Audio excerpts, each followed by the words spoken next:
Welcome. We've been doing a little series of talks on the Psalms that David headed Do Not Destroy, and today we've reached the third of those three talks. We're looking at Psalm 59.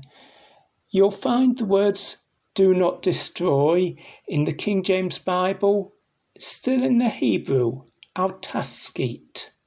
What did David mean? We're not sure, but he might have meant it as an instruction to the chief musician in God's house, the tabernacle or the temple. This is a precious poem. This is a message from God. Do not destroy it. Or maybe David intended these words as a prayer. God, Israel is in a desperate situation, but they are your covenant people. You have made your promises to them. Do not destroy them. My name is Keith Simons. I'm a Bible teacher from England. I present these talks where each time we look at a different section of the book of Psalms in the King James Version of the Bible, looking at the psalm verse by verse and word by word, and seeking to understand its meaning. So let's begin by reading the whole of the title in which those words, do not destroy, hast, appear. Psalm 59, the title reads, To the chief musician, hast, Miktam of David, when Saul sent, and they watched the house to kill him. Miktam, a golden psalm, an engraved psalm. Again, the Hebrew hasn't been translated, but it expresses the idea that this is something beautiful, something wonderful, something that's precious. But what of the historic note? Just a few of the psalms have these specific sections where they tell us exactly when the psalm was written, when Saul sent and they watched the house to kill him. We find the history of this in 1 Samuel chapter 19 and verses 11 and 12. Let me read them to you. Saul, that's King Saul, the king who ruled Israel before David did. Saul also sent messengers unto David's house to watch him and to slay him in the morning. And Michal, David's wife, told him, saying, If thou save not thy life tonight, tomorrow thou shalt be slain. So Michal let David down through a window, and he went and fled and escaped. So King Saul is trying to kill David, and he sent people to go round the house, to watch the house carefully, so that if David tries to leave it, they will kill him immediately. And David wrote this psalm perhaps as a memorial of this event, or perhaps even while these troubles were going on, while he was in the house before he escaped. It's a prayer for God to rescue him. Verse 1. Deliver me from mine enemies, O my God. Defend me from them that rise up against me. Deliver me, save me, rescue me from my enemies. Of course, David's thinking particularly of King Saul, but as we've seen already, Saul had men under his control, men whom he could instruct to go and kill even such a loyal person as David was. At this stage, David, yet to become the king, was an officer, an important officer in Saul's army. Yet Saul had people who he sent to kill David. Them that rise up against me, David describes them as. People rising up to attack him, to cause trouble for him. Verse 2. Deliver me from the workers of iniquity, and save me from bloody men. Iniquity, evil deeds. The workers of iniquity, those who do evil deeds. Now, of course, all have sinned and fallen short of God's standards. But David didn't have us all in mind. He was praying about certain specific evildoers, people who were deliberately doing evil things, the men whom Saul could send to kill David. And save me, David prays, from bloody men, from men who delight in shedding blood, those who want to kill and to destroy and cause trouble. Verse 3, for lo, they lie in wait for my soul. To lie in wait, that's a description of what thieves do when they hide and they're waiting to attack someone. They lie, they hide, and they wait. They wait for their opportunity to attack, to rob, to kill. These men who are attacking David, they lie in wait for David's soul. Now that can just mean that they were waiting to kill David. The soul means the life of a person. But in the Bible, the word soul, it really means a person's inner life. These people were not merely trying to kill David, they were trying to destroy his inner life, his relationship with God.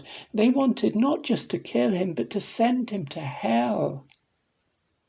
The mighty are gathered against me. David's not trying to pretend that he can escape from these men, that these men are weak or unimportant. They are the mighty men. They are the powerful men. And there's many of them, and only one of him. They're gathered round to attack him. What's David done wrong? Why has David incurred the wrath of King Saul and the cruelty of these men? Well, it's not for my transgression, nor for my sin, O Lord. Transgression and sin are synonyms. David is saying, I've not done anything that's wrong. Of course, he'd done wrong things, but he hadn't done wrong things that deserved Saul's anger against him, or that deserved Saul's executioners to gather to try to kill him. In fact, it wasn't anything wrong that David had done that had caused this terrible thing. No, it was Saul's envy against David. It was Saul's evil deed. Verse 4, they run and prepare themselves without my fault. Awake to help me, and behold. He's telling God here, look at them, these enemies of mine, running, getting themselves ready to attack an innocent man. So David asks God to awake. It's not that God sleeps. God does not sleep. But it often seems to us as if God was sleeping. We're waiting for that rescue to come, and it's delayed. Oh, but David says, now you've got to help me. I've got to save my life tonight. God, awake, help me. Behold. Behold means to look. David knows that if God just looks at this situation, if God sees this innocent man who's been betrayed to a cruel set of enemies, that God will act to save him. Verse 5, thou therefore, O Lord God of hosts, the God of Israel. Notice how David is piling up the divine names here. Lord, the sacred name of Israel's God. God of hosts. Hosts means armies. The leader of the armies of heaven and the true leader of Israel's armies too. The God of Israel. The only true God. The God who rules over his people. David prays, awake to visit all the heathen. Now visit is quite an innocent word. When God visits his people, he's visiting them to rescue them, to save them from their enemies, to help them and to support them. But when God visits his enemies, that's quite different. When God visits his enemies, it is to stop their evil plans. It is to carry out his judgment against them. David prays, "Awake to visit all the heathen." But why does David say the heathen? The title tells us it's Saul who sent, and they, that Saul's servants, Saul's executioners, watched the house to kill David. So why does David call them the heathen, the foreigners, the Gentiles? Well, maybe it's because Saul and the men from Israel who were supporting him were behaving as the other nations, the nations without God, behave. Think about what Saul was doing. He, as a powerful man, was lording over people, exercising authority, ordering the death of innocent people.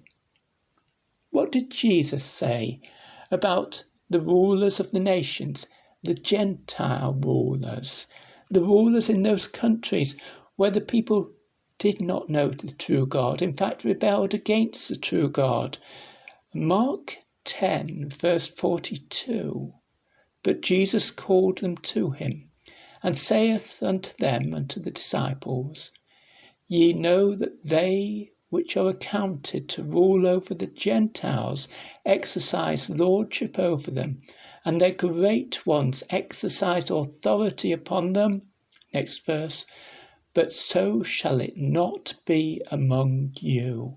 But whosoever will be great among you shall be your minister. And whosoever of you will be the chiefest shall be the servant of all. Saul wasn't running the kingdom as God wanted him to do so. He was running it as the Gentile rulers in nations which do not know the true God. He was ruling it like they behave. David's prayer from the psalm continues, Be not merciful to any wicked transgressors, to those who do not do what is right and good, to those who've chosen on purpose to do evil. Be not merciful to them. Don't show them any kindness. Don't rescue them from their punishment, from their judgment. No, you can't do that, God. It's your nature to punish evildoers. Unless they repent, unless they return to you, unless they leave their wicked ways, your judgment is against them. And with that thought, David adds the word Selah. It's probably a musical pause. It's a good point for us to pause for a moment and think. Psalm 59 has a chorus, a sort of chorus, a repeated phrase that appears in it. We see it in verse 6, and then it will appear again when we reach verse 14. They return at evening. They make a noise like a dog and go round about the city. What's David doing here? Well, it's important to the pattern of the psalm he's building up. He's talking about hungry dogs. He's not talking about pet dogs, about little dogs, about the dogs you love, about the nice dogs. He's talking about the wild dogs which roamed through Israel's cities in those days in great packs, in large groups, and they were searching for meat. And of course they'd search in rubbish, but they'd search in your house if they could get in. They would attack anything that they could find. They would cause great trouble, and people had to be very careful to lock their doors to protect from dogs coming in the middle of the night. So David is comparing these men who've come to his house in the evening and surrounded it to kill him. He's comparing them to those wild dogs. They'd returned at evening, and there they are going round about the city, causing trouble. Verse 7, behold, which means look, they belch out with their mouth. To belch, to gush forth from your mouth. Whether it's describing bad words or a bad smell, this is sort of picture here. And of course, David is not really talking about the people who were attacking him, and he's not really talking about the dogs. He's really talking about the trouble that they are causing with their evil plans and evil schemes. And then he builds on the word picture with something even worse, because a bad smell is nasty and bad words harm. But for these evil people, swords are in their lips. In other words, the words they speak are like swords, causing death. They're unashamed, they're unafraid at the evil things that they are saying and planning and speaking, for who, say they, doth hear? They think that God is not listening. They think that God does not care what they are saying against David. But God does care, because, verse 8, but thou, O Lord, shalt laugh at them. Thou shalt have all the heathen in derision. Have you heard those words before? They're in Psalm 2. Psalm 2, which begins, why do the heathen rage and the people imagine a vain thing? And then in verse 4 it says, he that sitteth in the heavens shall laugh, the Lord shall have them in derision. Yes, God will laugh at these people with their evil scheme. He will laugh at these people who are behaving like heathens, behaving like the worst people. God will laugh at them. He'll have them in derision. He will mock at them. He will mock at them because he will defeat them. God's plan is to save David. God's plan is to defeat those who are planning all this evil in Israel. Verse 9, because of his strength will I wait upon thee, for God is my defence. Okay, a lot of people have looked at this verse and thought that his strength refers to God's strength. That's a bit awkward because it changes the verse to speaking of God as thee. Because of his God's strength will I wait upon thee, which means you. Now, the Hebrew does sometimes change its pronouns like that, from a he to a thee, and so on. So it's not impossible that, but there is a similarity when you look at the Hebrew between verse 9 and verse 17. Verse 9 in the Hebrew, you could translate it, his strength is thine. And verse 17, you could translate, my strength is thine. What then does David mean? His strength, Saul, the king who's trying to kill David. He is powerful and he is strong. His strength is thine, David prays. His strength is under God's control. God is the all-powerful one.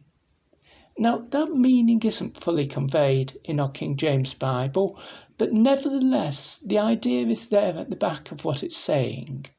So what it says in the King James Bible, in our translation, is because of his strength will I wait upon thee. Because Saul is so powerful and so strong, I'm going to put my trust in God. I'm going to depend on God in this situation, for God is my defence. I'm not trusting myself to save myself. No, God is the one who will defend me from such a powerful, such a fierce enemy as Saul. Verse 10, the God of my mercy shall prevent me. We've had this word prevent a few times in recent talks, and I've had to remind you each time that this is not the modern meaning of the word prevent. If we say today, God shall prevent me, we mean that God will stop you from doing something. But the meaning here is the old-fashioned meaning of the English word prevent, which means to go before, to go in front of someone. So David is saying, the God of my mercy will go in front of me. He will lead the way. He will fight my enemies. I don't need to fight them because God, in his great mercy, his loving kindness, will act to save me from these enemies. Okay, now it says here, my mercy. Now, in the Hebrew, there's actually an instruction that this is to be written as his mercy, God's mercy, and it's to be read, if you're reading it in the synagogue, as my mercy. What's happening here? Well, the mercy of God really belongs to God. It's his mercy. But we, his people, receive that mercy. We receive God's kindness, God's love. So it's our mercy. The God of my mercy shall prevent me or go ahead of me. God shall let me see my desire upon mine enemies. The words my desire are in italics, slanted type, to tell us that there's no Hebrew word there. The Hebrew is, God shall let me see upon mine enemies. But that phrase in Hebrew, to see upon, implies the defeat of the enemies. And that's why the words my desire are inserted. David is saying, God will go ahead of me, and God will let me see the defeat of my enemies. And then David prays a rather extraordinary prayer. He doesn't want these enemies killed.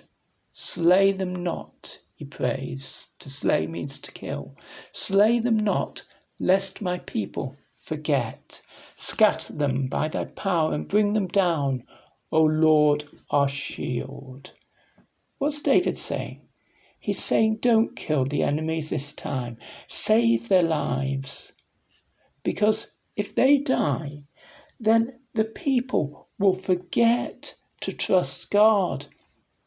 They need to see these evil people among them, to remember the trouble that they cause, and to remember that the people of God, must turn to God and must trust God in this situation and in future situations.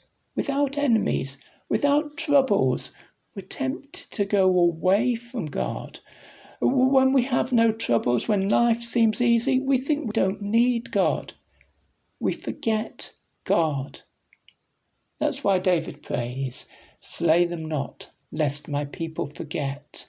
He wants the people of Israel to remember that they must at all times put their trust in God. So what is David praying for? If he doesn't want Saul and his enemies to die, scatter them by thy power and bring them down. Scatter them, send them out in many directions. Scatter them so that they can't work together, causing trouble. Bring them down, defeat their plans, he's praying. O Lord, our shield. Shield, of course, is what a soldier holds in front of his body to defend him from attacks, from the spears of the enemy and from the arrows of the enemy. God is our protection in this situation. Verse 12 continues to pray against them. For the sin of the mouth and the words of their lips, let them even be taken in their pride. We spoke when we talked in verse 7 about their evil words. We now discover these are proud words. Proud words against David, proud words against God. And David is praying that they will be stopped because of the sinful things that they are speaking, and for cursing and lying which they speak. All these evil words are speaking, evil words to cause trouble for David. Verse 13, consume them in wrath, consume them, that they may not be. Consume. In English, it sounds like what we're praying is that they'll be destroyed. If you consume food, you eat it totally. If something is consumed in a fire, the fire burns it up totally. But that's not the meaning of the Hebrew here. The Hebrew word is bring to an end, finish, complete. That's the idea here. And David has very clearly prayed, slay them not, in verse 11. He doesn't want them dead. He wants God to bring to an end their plans. He wants God to stop their plans, to finish the evil words and the evil schemes and the lying and the cursing and the pride with which they speak. Consume them in wrath. Consume them. So David is praying that all this will be stopped, that they may not be, so that they're like dead men, not actually dead, but unable to carry out their attacks against David, which are causing such trouble in Israel. And David adds, let them know that God ruleth in Jacob unto the ends of the earth. Let them know that God ruleth in Jacob. Jacob, the man called Jacob, the name that God gave to him was Israel. God rules in Israel. Let them know that. Let people hear that. Let people even hear of that to the ends of the earth, around the world. Let them hear that God is ruling Israel. And with that little glimpse of the time when that really will be so, the Messianic kingdom, when Christ rules in perfection, with that thought and that little hint, David pauses again with his little word, Selah. Into verse 14, and David's chorus, if we can call it a chorus. The thing he said at verse 6 is repeated again at verse 14. And at evening let them return, and let them make a noise like a dog, and go round about the city. This is just what we had in verse 6. They're back. They're going round the city. It's our picture of the hungry dog again. The hungry dog searching for meat. Well, why is David using this? In the past, he used it to describe how they were hunting after him, David, to try to kill him. Oh, but David is going to twist and change this word picture now. Now they are like hungry dogs going round about the city, but what happens in verse 15? Let them wander up and down for meat, and grudge if they be not satisfied. To grudge means to complain.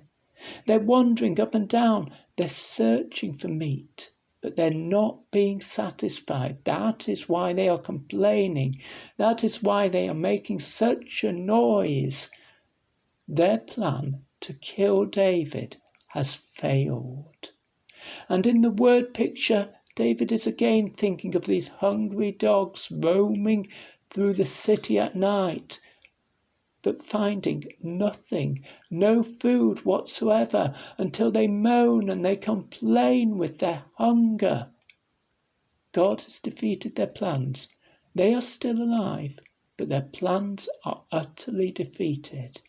And David, when he sees this, will rejoice in his God. Verse 16, but I will sing of thy power. Yea, I will sing aloud of thy mercy in the morning, for thou hast been my defence and refuge in the day of my trouble. David is going to sing about God's power, about his mercy, his loving kindness. He's seen God has defended him. God is his refuge, his safe place, not his house in which he waited until he could escape through the window. No, his safe place, was God. He was there, God, in the day of David's trouble, to rescue David. Verse 17, unto thee, O my strength, will I sing, for God is my defence, and the God of my mercy. This is returning again to the idea we had in verse 9, where it said, his strength is thine. Well, in the Hebrew now we've got, my strength is thine. Oh God, you've made me strong in a situation where I seem so weak, but I don't claim that strength for myself. That strength is your strength, your power working in me.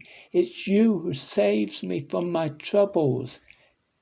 But if we turn to our King James Bible, again, it doesn't quite express that Hebrew, but its wording is exactly in line with it. Because in the King James Bible, it has God described by David as, oh, my strength. He's speaking to God and he calls God my strength. He turns to God and he says, God, everything I have is yours. The strength which has saved me this day, it's you. It's you who I depended on. It's you who's rescued me. To you I will sing, because you are the one who defended me. You are the God of my mercy, my loving kindness, the loving kindness that came from you and is now present and evident in my life. In a moment I'll read you the whole psalm, but first my email address 333kjv@gmail.com. I announce this in each episode because I'm hoping that you'll write to me, tell me which country you're from, if you're in the United States, which of the states. My name again, Keith Simons, and the email address again, 333kjv@gmail.com. And now here is the whole of Psalm 59. To the chief musician, Altaskit, Miktam of David, when Saul sent, and they watched the house to kill him. Deliver me from mine enemies, O my God. Defend me from them that rise up against me. Deliver me from the workers of iniquity, and save me from bloody men. For lo, they lie in wait for my soul. The mighty are gathered against me, not for my transgression, nor for my sin, O Lord. They run and prepare themselves without my fault. Awake to help me, and behold. Thou therefore, O Lord, God of hosts, the God of Israel, awake to visit all the heathen. Be not merciful to any wicked transgressors. Selah.